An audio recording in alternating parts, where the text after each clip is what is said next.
ആടുജീവിതം എഴുതുന്ന കാലമായപ്പോഴേക്കും ഏതാണ്ട് എഴുത്തിലൊരു 10-15 വർഷക്കാലം പിന്നിട്ടിരുന്നു.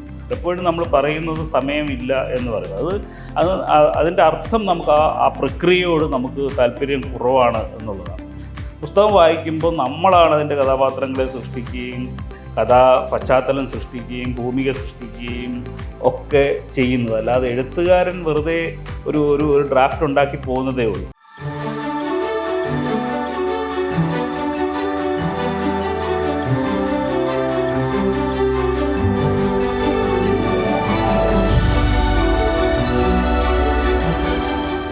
മലയാളികൾക്ക് യാതൊരു മുഖവുരയും ആവശ്യമില്ലാത്തൊരു എഴുത്തുകാരനാണ് ശ്രീ ബെന്യാമിൻ.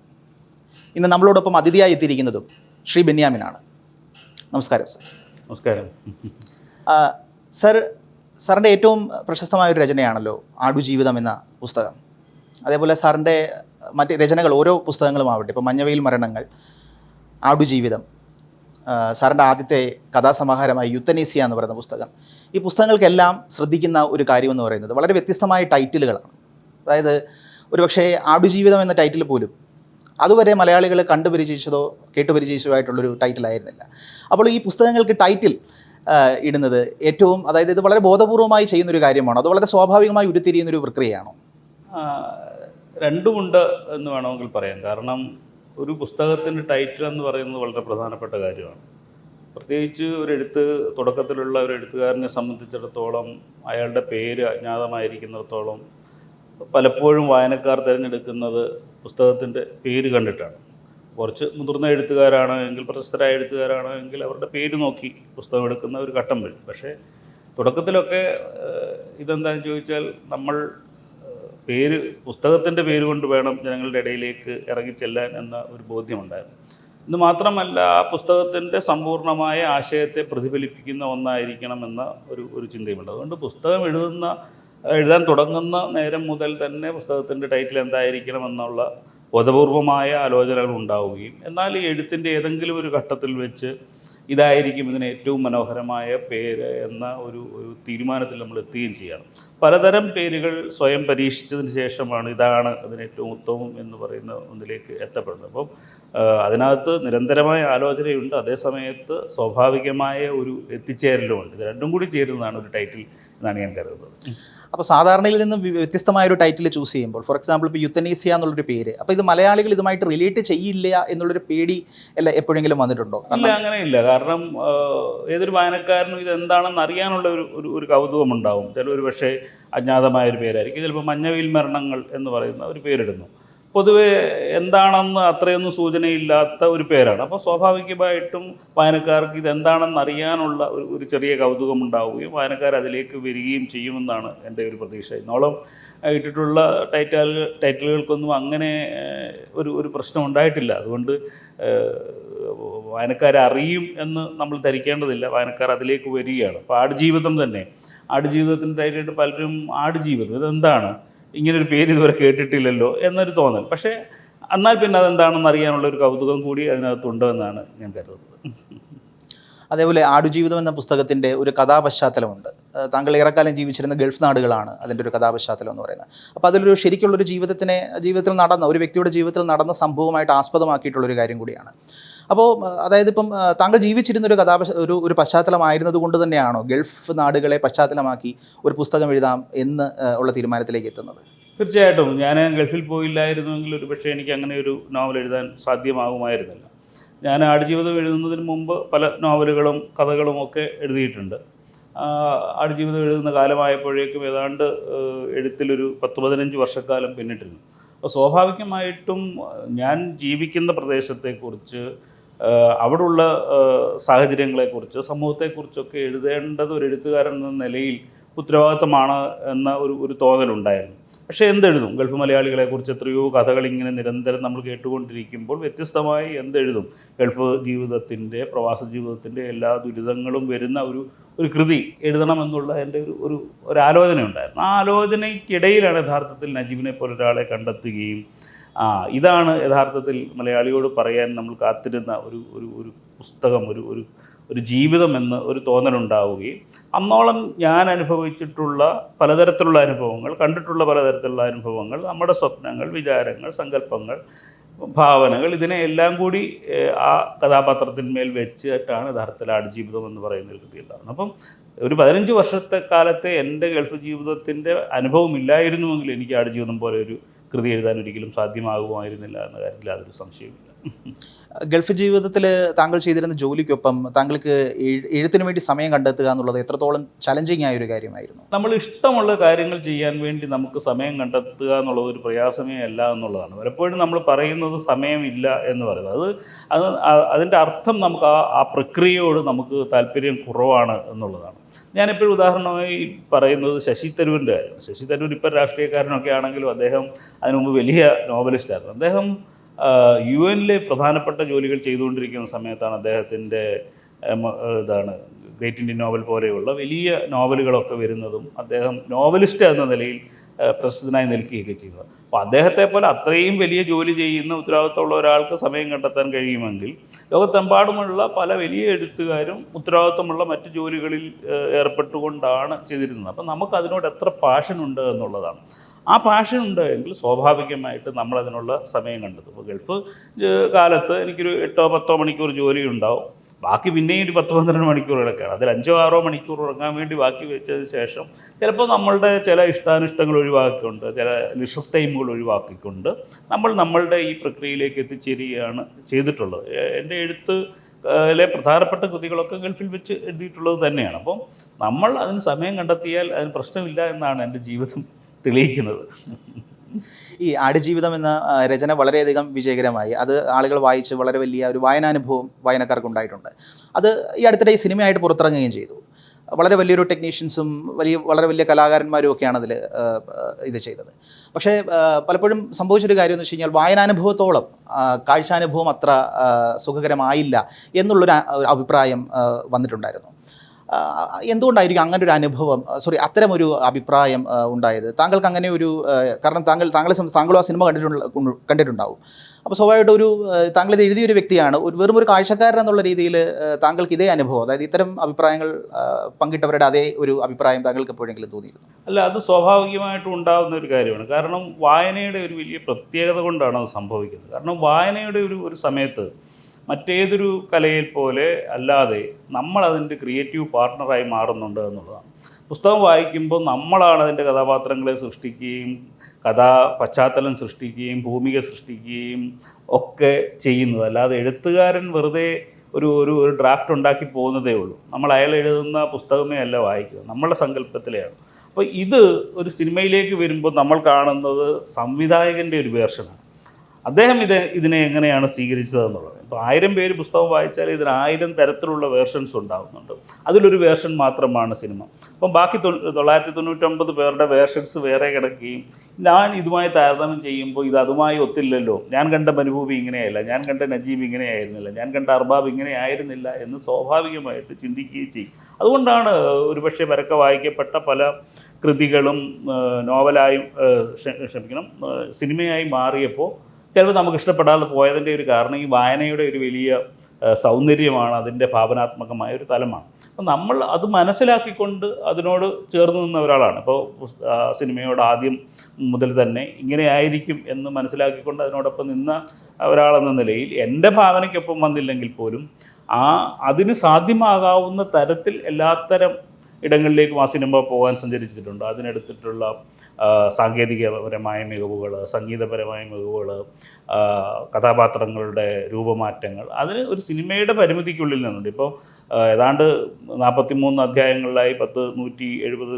പേജുകളിൽ ചിതറിക്കിടക്കുന്ന ഒരു സാധനത്തെ സിനിമ എന്ന് പറയുന്ന 2 മണിക്കൂർ 2.5 മണിക്കൂർ സാധനത്തിലേക്ക് ചുരുക്കേണ്ട ഒരു വലിയ പരിമിതി അതിനുണ്ടായിട്ടുണ്ട്. ആ പരിമിതിക്കുള്ളിൽ നിന്നുകൊണ്ട് ആ സിനിമ മെച്ചപ്പെടുത്താൻ അവർ ശ്രമിച്ചിട്ടുണ്ട് എന്നുള്ളതാണ്.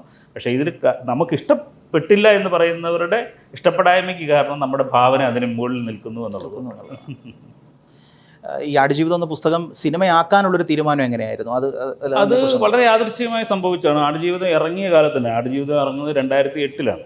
അപ്പോൾ ഇറങ്ങി അധികം വൈകുന്നതിന് മുമ്പേ ആദ്യം തന്നെ ലാൽ ജോസാണ് സമീപിക്കുന്നത്. ഇതിന് ഒരു സിനിമ സാധ്യതയുണ്ട്, ഞാൻ ചെയ്തോട്ടെ എന്ന് ചോദിച്ചു. അത് സമ്മതമൊക്കെ മുകളിൽ കഴിഞ്ഞപ്പോൾ അദ്ദേഹം അക്കാലത്ത് മറ്റ് ചില സിനിമകളുടെ തിരക്കായതുകൊണ്ട് ബ്ലെസ്സി സാറിലേക്ക് വരികയും ബ്ലെസ്സി സാറ് ചോദിച്ചപ്പോൾ ഞാനത് അപ്പോൾ തന്നെ ശരി ആയിക്കോട്ടെ എന്ന് സമ്മതിക്കുകയായിരുന്നു. അപ്പോൾ അത് വളരെ യാദൃശ്ചികം, എൻ്റെ ഒരു ഇനിഷ്യേറ്റീവ് ഇല്ലാതെ വളരെ യാദൃശ്ചികമായി സംഭവിച്ച ഒന്നാണ്. പക്ഷേ ആ 2008 ശേഷം ദീർഘമായ കാത്തിരിപ്പ്, പലതരത്തിലുള്ള ഷൂട്ടിംഗ് സ്ഥലത്തിൻ്റെ കാത്തിരിപ്പ്, പ്രൊഡ്യൂസർക്ക് വേണ്ടിയുള്ള കാത്തിരിപ്പ്, ആക്ടർക്ക് വേണ്ടിയുള്ള കാത്തിരിപ്പ്, അങ്ങനെ അറിയാമല്ലോ ഒരു സിനിമ ആയിത്തീരാനുള്ള ഒരു കാത്തിരിപ്പിന് ശേഷമാണ് 2008 നിന്ന് 2024 വരെയുള്ള ഒരു വലിയ ദീർഘകാലയളവ് അതിനകത്തുണ്ടായത്. പക്ഷേ പുസ്തകം ഇറങ്ങിയപ്പോൾ തന്നെ അത് ഒരു സിനിമയാക്കാനുള്ള സാധ്യത അതിനുണ്ട് എന്ന് ബ്ലിസ് തിരിച്ചറിയുകയും ഞങ്ങൾ തമ്മിൽ അതിനുള്ള ഒരു തീരുമാനത്തിലെത്തുകയുമായിരുന്നു.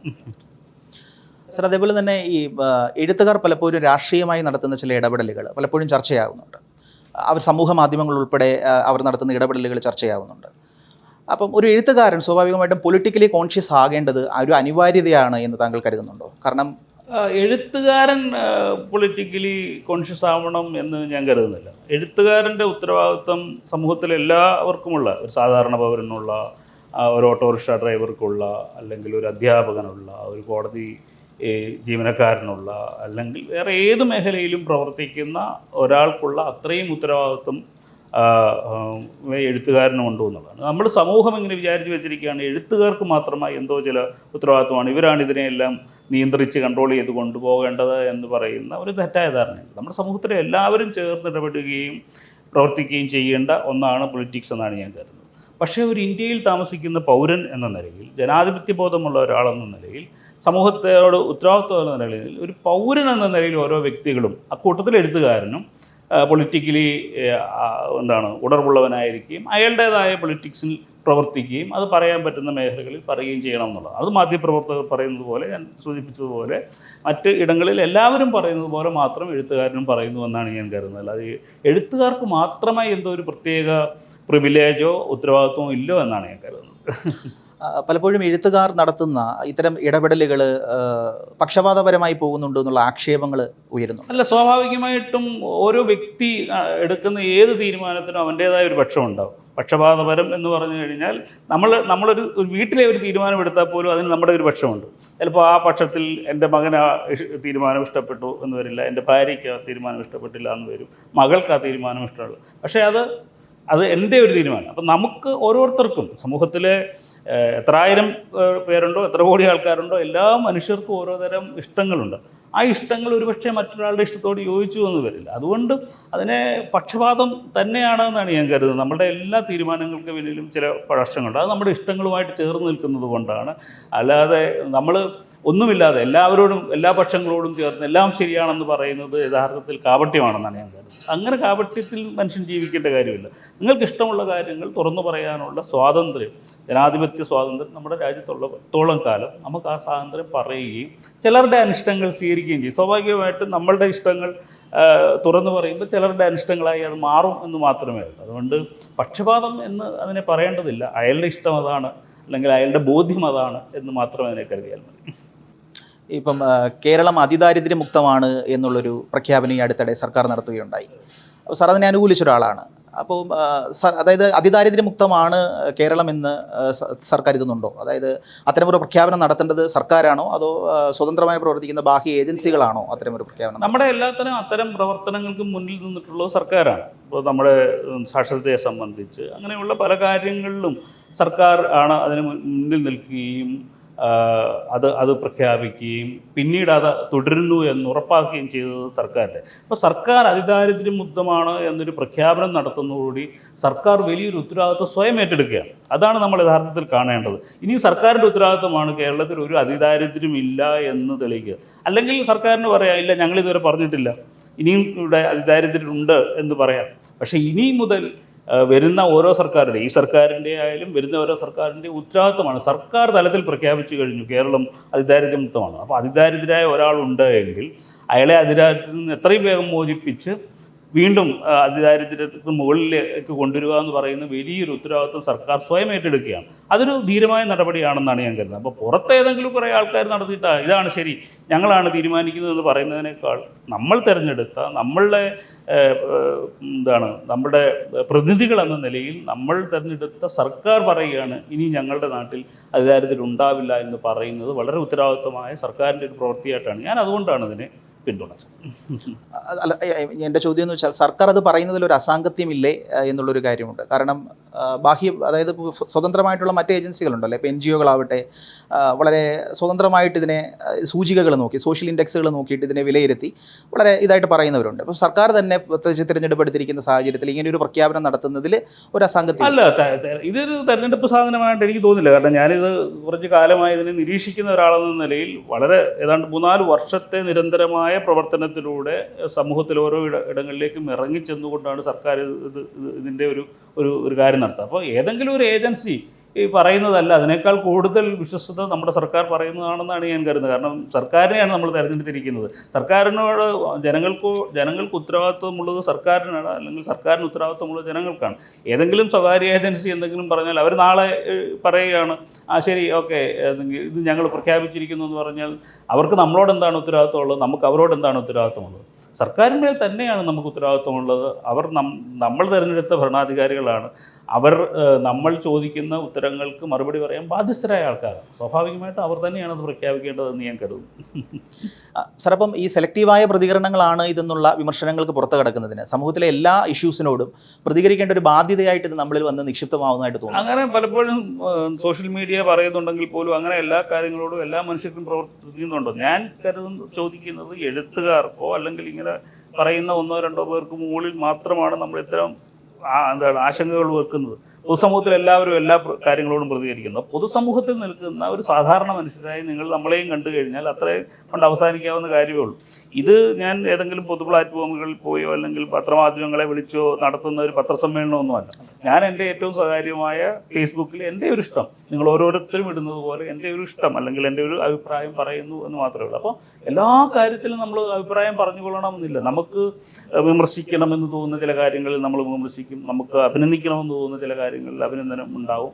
അത്രയേ ഉള്ളൂ. അല്ലാതെ നമ്മളാരും അങ്ങനെയാണെന്ന്, നമ്മളെല്ലാ മനുഷ്യരും അങ്ങനെയാണ്. നമ്മൾ ഈ കേരള സമൂഹത്തിൽ നടക്കുന്ന എല്ലാ കാര്യങ്ങളോടും അല്ലെങ്കിൽ ഇന്ത്യയിൽ നടക്കുന്ന എല്ലാ കാര്യങ്ങളോടും ലോകത്ത് നടക്കുന്ന എല്ലാ കാര്യങ്ങളോടും ഇപ്പോഴും പ്രതികരിച്ചു കൊണ്ടേ ഇരിക്കുകയല്ല. അങ്ങനെ ഒരു പ്രതികരണ ജീവിയായി നിങ്ങൾ എഴുത്തുകാരെ കാണുകയും ചെയ്യേണ്ട കാര്യമില്ല. എല്ലാ സാധാരണ മനുഷ്യരുടെയും കൂട്ടത്തിൽ ഒരാൾ എന്ന് മാത്രം അതിനെ കണ്ടാൽ ആ പ്രശ്നം തീരുമെന്നാണ് ഞാൻ കരുതുന്നത്. സർ, മറ്റൊരു ചോദ്യത്തിലേക്ക്, അതായത് എഴുത്തിൻ്റെ സ്വഭാവവും അതിൻ്റെ ഒരു നിലവാരവും ഒക്കെ ഓരോ കാലഘട്ടങ്ങളിലും മാറിക്കൊണ്ടേയിരിക്കുകയാണ്. ഈ അടുത്തിടെ ദേശീയ പുരസ്കാരം കിട്ടിയ ഒരു കൃതി ഉണ്ടായിരുന്നു. അപ്പോൾ അതിൻ്റെ ഒരു ക്ലാസിക് നിലവാരമില്ല എന്നൊക്കെയുള്ള ഒരുപാട് ചർച്ചകൾ വന്നിട്ടുണ്ട്. പുസ്തകത്തിൻ്റെ പേര് ഞാൻ പറയാൻ ആഗ്രഹിക്കുന്നില്ല, പക്ഷേ അതിനൊരു ക്ലാസിക് നിലവാരമില്ല എന്നുള്ളൊരു ഇത് വന്നിട്ടുണ്ട്. അപ്പോൾ ഈ എഴുത്തിനെ അങ്ങനെ ക്ലാസിക് എന്നും പൾപ്പ് ഫിക്ഷൻ എന്നും ഒക്കെ തരംതിരിക്കുന്നത് വായനയുടെ ഒരു സ്പിരിറ്റിനെ ബാധിക്കുന്നതല്ലേ? ശരിക്കും വായനയ്ക്ക് അത്തരം ഒരു തരംതിരിവ് ദോഷമല്ലേ ചെയ്യുന്നത്? സത്യത്തിൽ ഇപ്പം അതിന് ഒരു പുരസ്കാരം കൊടുക്കുന്നു, വായനക്കാർ വായിക്കുന്നു, അതൊക്കെ നല്ല കാര്യമാണ്. പക്ഷേ വായനയിൽ അങ്ങനെ ചില തരംതിരിവുകൾ ഉണ്ട് എന്നുള്ളതാണ് യാഥാർത്ഥ്യം. വായനയിൽ മാത്രമല്ല, എല്ലാ കലയും. ഇപ്പം നിങ്ങളൊരു പാട്ട് കേൾക്കാം. ഈ പാട്ട് കേൾക്കുമ്പോൾ നിങ്ങൾക്ക് പാട്ടിൽ എത്രത്തോളം ജ്ഞാനമുണ്ടോ അതിനനുസരിച്ച് ഈ പാട്ട് എത്രത്തോളം ശരിയായി എന്ന് നമുക്ക് പറയാൻ കഴിയും. നമ്മൾ പാട്ടിലൊട്ടും അറിയാത്ത ഒരാളാണെങ്കിൽ നമ്മളിതിലേക്ക് പോകാം നല്ലതെന്ന് പറയും. പക്ഷേ കുറച്ച് പാട്ടറിയാവുന്ന ഒരാൾ പറയും അതിൻ്റെ താളത്തിന് എന്തോ പ്രശ്നമുണ്ട്, ശ്രുതിക്ക് എന്തോ പ്രശ്നമുണ്ട് എന്ന് ഒരു കുറേ കൂടി അഗാധമായ ജ്ഞാനമുള്ള ഒരാൾ അതിനെ കുറേ കൂടി ആഴത്തിൽ വിലയിരുത്തും. ഉദാഹരണമായി വേറൊന്നും വേണ്ട, ഒരു മിമിക്സ് പരേഡ് കാണുന്നു അല്ലെങ്കിൽ ഒരു മിമിക്രി കാണുന്നു. ആ മിമിക്രി കാണുമ്പോൾ അയാൾ കോഴിയെ അനുകരിക്കുകയാണ്, പട്ടിയെ അനുകരിക്കുകയാണെങ്കിൽ ഉടനെ നമ്മൾ പറയും ഇത് വളരെ പ്രിമിറ്റീവായി എത്രയോ വർഷം മുമ്പ് ചെയ്തുകൊണ്ടിരുന്നതാണ്. നമുക്ക് മിമിക്രിയെക്കുറിച്ച് ഒന്നും അറിയില്ല എങ്കിൽ നമ്മളിത് കാണുമ്പോൾ ഇത് ഭയങ്കര രസമാണ് എന്ന് പറയും. പക്ഷേ ഇത്രയും കാലം കൊണ്ട് മിമിക്രി എത്ര ദൂരം സഞ്ചരിച്ചു എന്ന് നമുക്കറിയാം നമ്മൾ ഈ സമയത്ത്. അതുപോലെ വായനയിൽ നിരന്തരമായ ബോധ്യമുള്ള ആളുകൾ, വായനയെക്കുറിച്ച് ഗ്രാഹ്യമുള്ള ആളുകൾ, സാഹിത്യത്തെക്കുറിച്ച് ഗ്രാഹ്യമുള്ള ആളുകൾ ഒരു പുസ്തകം എടുത്തു വെച്ചിട്ട് ഇതേ ഉള്ളൂ, ഇത്ര ദൂരമേ ഇത് സഞ്ചരിച്ചിട്ടുള്ളൂ, ഇതിനിയും ഏറെ ദൂരം സഞ്ചരിക്കുകയാണ്, ഇതിലും മെച്ചപ്പെട്ട സാഹിത്യകൃതികൾ ഉണ്ടായിട്ടുണ്ട് എന്ന് പറയുന്നതിൽ തെറ്റില്ല എന്നാണ് ഞാൻ കരുതുന്നത്. പക്ഷേ ഇത്തരം പുസ്തകങ്ങളും കാലത്തിനും സമൂഹത്തിനും ആവശ്യമാണ്. കാരണം വായനക്കാരുടെ അഭിരുചികൾ പലതാണ്. പലതരത്തിൽ പല തട്ടിൽ നിൽക്കുന്നവരാണ് ഓരോ തരം വായനക്കാരും. അപ്പോൾ ചിലപ്പോൾ ആദ്യമായി വായിച്ച് വരുന്നവരുണ്ടാവും, വായിച്ച് തുടങ്ങി കുറച്ച് എടുത്ത് അവർക്കൊക്കെ ചിലപ്പം ഈ ഇത്തരം കൃതികളും ആവശ്യമാണ്. അപ്പോൾ പൾപ്പ് ഫിക്ഷൻ ആവട്ടെ, ലിറ്റററി ഫിക്ഷൻ ആവട്ടെ, മറ്റു തരത്തിലുള്ള ക്ലാസിക്കുകളാവട്ടെ, എല്ലാത്തരം പുസ്തകങ്ങളും സമൂഹത്തിലുണ്ടാവുകയും പലതരത്തിലുള്ള അഭിരുചികളെ തൃപ്തിപ്പെടുകയും അങ്ങനെ സമ്പന്നമായ ഒരു വായന ലോകമുണ്ടാവുകയും ഒക്കെ ചെയ്യുന്നത് തന്നെയാണ് നല്ലത്. അതുകൊണ്ട് അങ്ങനെ പുസ്തകം ഉണ്ടാകുന്നതിനോ അതിന് പുരസ്കാരം കൊടുക്കുന്നതിനോ ഒന്നും ഞാൻ എതിരല്ല. അത് സന്തോഷകരമായ കാര്യമാണ്. ധാരാളം ചെറുപ്പക്കാരെ വായനയിലേക്ക് കൂട്ടിക്കൊണ്ടുവരുന്നതിൽ ഇപ്പോൾ ഈ സോഷ്യൽ മീഡിയയുടെയും ഒക്കെ കാലത്ത് യഥാർത്ഥത്തിൽ പുസ്തകത്തിലേക്ക് കൊണ്ടുവരുന്നതിൽ അത്തരം പുസ്തകങ്ങൾ വലിയ പങ്ക് വഹിക്കുന്നുണ്ട് എന്ന് കരുതുന്ന ഒരാളാണ്. പക്ഷേ ഇത്തരം ചില താരതമ്യങ്ങൾ ഉണ്ടാവുന്നത് വായനക്കാർ, നല്ല വായനക്കാർ, ദീർഘകാലം വായിച്ചിട്ടുള്ളവർ അവരുടെ അഭിരുചിയിൽ നിന്ന് പറയുന്ന കാര്യമാണ്. അതിനെ കൂടി നമ്മൾ അംഗീകരിക്കണം എന്ന് മാത്രം. ഓക്കെ, അപ്പോൾ അത്തരമൊരു ബെഞ്ച് മാർക്ക് സെറ്റ് ചെയ്യുന്നത് ഇതിനകത്തിൽ മറ്റ് പ്രശ്നങ്ങളില്ല. അതായത് ബെഞ്ച് മാർക്ക് എന്നല്ല ഞാൻ പറയുന്നത്, ഓരോ ബെഞ്ച് മാർക്ക് ഓരോ തരത്തിലാണ്. ഇപ്പം നമ്മൾ മലയാളത്തിലെ ഏറ്റവും മികച്ച കൃതി എന്ന് പറഞ്ഞൊരു പുസ്തകത്തെ വെച്ചാൽ അതിനെ ലോക ക്ലാസിക്കുമായി താരതമ്യം ചെയ്യുമ്പോൾ ഒരുപക്ഷെ അത് വളരെ താഴ്ന്ന ഒരു പുസ്തകമായി മാറാനുണ്ട്. അല്ലെങ്കിൽ ഇന്ത്യൻ ക്ലാസിക്കുകളുടെ കൂട്ടത്തിൽ പെടാൻ മലയാളത്തിലെ പ്രമുഖങ്ങൾ എന്ന് പറയുന്ന എത്ര പുസ്തകങ്ങൾക്ക് സാധ്യമുണ്ട്. അപ്പോൾ ഓരോരുത്തരും അവരവരുടെ വായനയ്ക്കനുസരിച്ചുള്ള ബെഞ്ച് മാർക്കാണ് സെറ്റ് ചെയ്യുന്നത്. അല്ലാതെ ഇതാണ് ഇവിടെ എത്തുമ്പോൾ ഇനി തൊട്ട് ഇത് നല്ല കൃതിയായി തീർന്നു, ഇതിൻ്റെ താഴെയുള്ളതല്ല മോശം കൃതി എന്ന് നമുക്ക് ആർക്കും ഒന്നും പറയാൻ പറ്റില്ല. ഓരോ വായനക്കാരനും അവരവരുടെ ഇഷ്ടത്തിനനുസരിച്ച് ചില ബെഞ്ച് മാർക്കുകൾ സെറ്റ് ചെയ്യുകയാണ് ചെയ്യുന്നത്. അയാൾ അന്നോളം വായിച്ചിട്ടുള്ള പുസ്തകങ്ങൾ, അയാളുടെ അഭിരുചികൾ, ഇഷ്ടങ്ങൾ ഒക്കെ ചേർത്ത് വെച്ചുകൊണ്ട് അയാൾ സ്വയം നിർണ്ണയിക്കും, ഇത് കൊള്ളാം, ഇത് നന്നായി വന്നിട്ടുണ്ട്. അത് ഏത് വലിയ എഴുത്തുകാരൻ അതിലും ഏറ്റവും പുതിയ എഴുത്തുകാരൻ്റെ സാഹിത്യമാണെങ്കിൽ പോലും അത് അങ്ങനെയാണ് നമ്മൾ ചർച്ച ചെയ്യുകയും ഒരു ബെഞ്ച് മാർക്ക് സെറ്റ് ചെയ്യുകയും ചെയ്യുന്നത്. അല്ലാതെ ഏതെങ്കിലും കുറച്ചുപേർ സെറ്റ് ചെയ്യുന്ന ഒരു ബെഞ്ച് മാർക്ക് സ്വീകാര്യമല്ല എന്നുള്ളതാണ് യാഥാർത്ഥ്യം. താങ്കളുടെ രചനകളിൽ താങ്കൾ ഇതിനോടകം സൃഷ്ടിച്ച 100ഓളം കഥാപാത്രങ്ങളുണ്ട്, ഒരുപാട് രചനകളുമുണ്ട്. അപ്പോൾ ഇതിൽ താങ്കൾക്ക് ഏറ്റവും പ്രിയപ്പെട്ടത് എന്ന് പറയാവുന്ന ഒരു കഥാപാത്രമോ ഒരു രചനയോ ഉണ്ടോ? എല്ലാ രചനകളോടും എന്തെങ്കിലുമൊക്കെ ചില പ്രിയമുള്ളത് കൊണ്ടാണ് നമുക്കത് എഴുതാൻ കഴിയുന്നത്. അല്ലെങ്കിൽ നമ്മളത് അതിൻ്റെ പാതി വഴിയിൽ വെച്ച് ഉപേക്ഷിച്ചിട്ട് പോകും.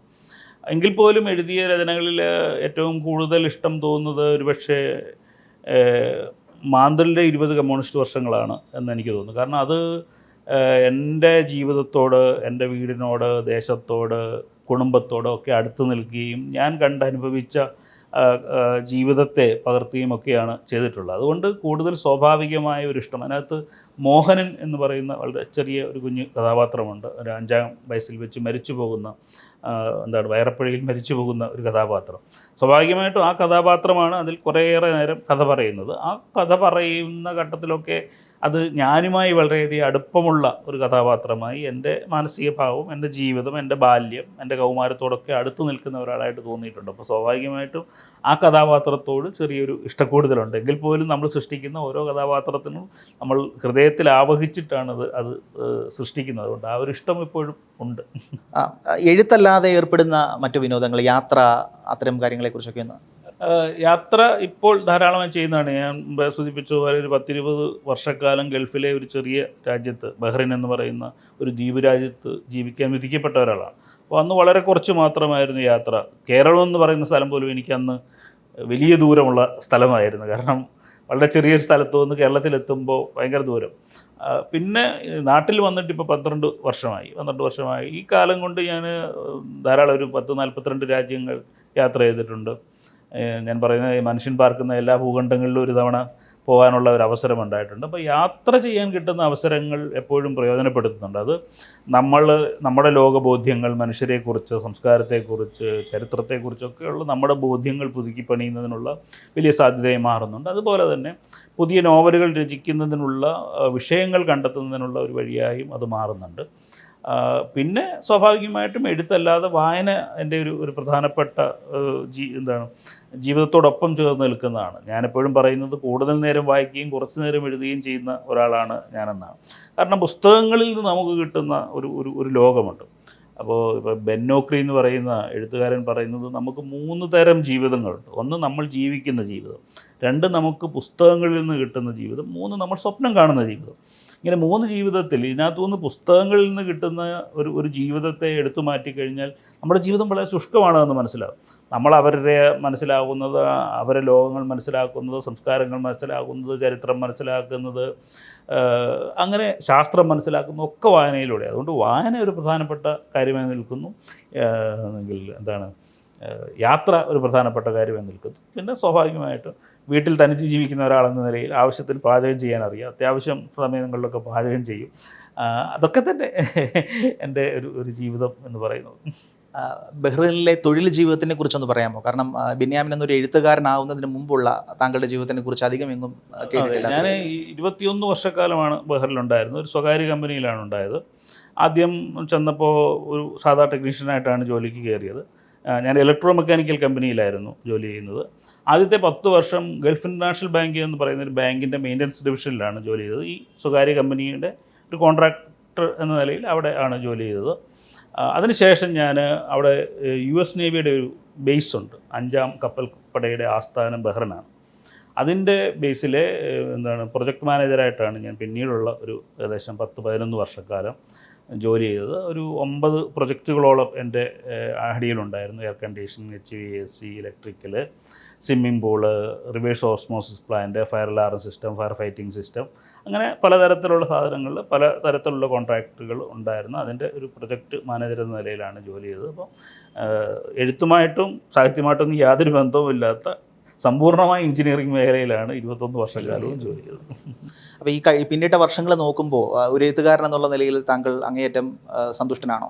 തീർച്ചയായിട്ടും. കാരണം എഴുത്തിൻ്റെ യാതൊരു പാരമ്പര്യവും ഇല്ലാതെ എഴുത്ത് എൻ്റെ ജീവിതത്തിൽ എന്തെങ്കിലും കാലത്ത് സംഭവിക്കുമെന്നൊന്നും വിചാരിക്കാതിരുന്ന ഒരു 20 വർഷക്കാലമാണ് ജീവിതത്തിൻ്റെ തുടക്കത്തിലുണ്ടായിരുന്നത്.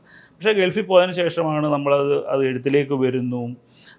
നമ്മുടെ ഒരു പുസ്തകം ഒരു കഥ ഒരിടത്ത് പ്രസിദ്ധീകരിച്ചെങ്കിൽ അത് വലിയ കാര്യമെന്ന് കരുതുന്ന ഒരിടത്ത് നിന്ന് ഇത്രയധികം 30-ലധികം പുസ്തകങ്ങൾ പ്രസിദ്ധീകരിക്കാൻ, മലയാളത്തിലെ പ്രധാനപ്പെട്ട പുരസ്കാരങ്ങളിൽ ചിലതെങ്കിലും കിട്ടുവാൻ, എത്രയോ അധികം മനുഷ്യരുടെ സ്നേഹം സമ്പാദിക്കാൻ, ജീവിതത്തിലെ ഏറ്റവും വലിയ സമ്പാദ്യമെന്ന് പറയുന്നത് അതാണെന്നുള്ളത്. നമ്മൾ ലോകത്തിൻ്റെ ഏത് കോണിൽ ചെന്നാലും അവിടെ സ്നേഹത്തോടു കൂടി ഒരു മനുഷ്യൻ വരികയും പരിചയപ്പെടുകയും എഴുത്തുകാരനല്ലേ എന്ന് ചോദിക്കുകയും ചെയ്യുന്നതിൻ്റെ ഒരു വലിയ ആഹ്ലാദമുണ്ട്. അങ്ങനെ വളരെ വ്യത്യസ്തമായ ധാരാളം അനുഭവങ്ങൾ. ഞാൻ പറയുന്നത് ഇതിലൊക്കെ കൂടുതൽ എന്താണ് ഒരു എഴുത്തുകാരനായിത്തീരുക എന്നതിൽ നിന്ന് നമ്മൾ പ്രതീക്ഷിക്കുക. എഴുത്തുകാരുടെ വിലാസം തപ്പിയെടുത്ത് കത്തുകൾ എഴുതി അഭിനന്ദനങ്ങൾ അറിയിക്കുന്ന ആസ്വാദകരൊക്കെ ഉണ്ട്.